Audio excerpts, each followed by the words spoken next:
அனைவருக்கும் விநாயகர் சதுர்த்தி நல்வாழ்த்துக்கள். இன்னைக்கு விநாயகர் பிடிச்ச கொழக்கட்டை தான் செஞ்சுட்டு இருக்கோம். கொழக்கட்டை செய்யறதுக்கு பார்த்தீங்கன்னா பச்சரிசியை கொஞ்ச நேரம் ஊற வச்சுட்டு பார்த்தீங்கன்னா அதுக்கப்புறம் தண்ணி வடிச்சிட்டு கொஞ்ச நேரம் காற்றார வச்சுட்டு அதுக்கப்புறம் மிஷினில் கொடுத்து அரைச்சிட்டு வந்து அதுக்கப்புறம் இட்லி குண்டானில் வேக வச்சுட்டு மாவு எடுத்து பார்த்தீங்கன்னா அதுக்கப்புறம் மாவு எடுத்து சுடு தண்ணி காய வச்சு இந்த மாதிரி பிசைஞ்சு எடுத்துக்கணும்.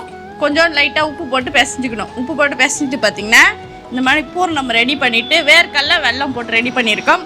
இந்த மாதிரி கொழுக்கட்டை செஞ்சு இட்லி குண்டானில் வேக வச்சிங்கன்னா பிள்ளையாருக்கு கொழுக்கட்டை ரெடி. மறக்காமல் உங்கள் வீட்டு பிள்ளையாருக்கு இன்றைக்கி என்ன ஸ்பெஷலாக செஞ்சுங்க அப்படின்ட்டு மறக்காமல் கமெண்ட் பண்ணிவிட்டு ப்ளூ கலர் ஹார்ட்டு போட்டுருங்க.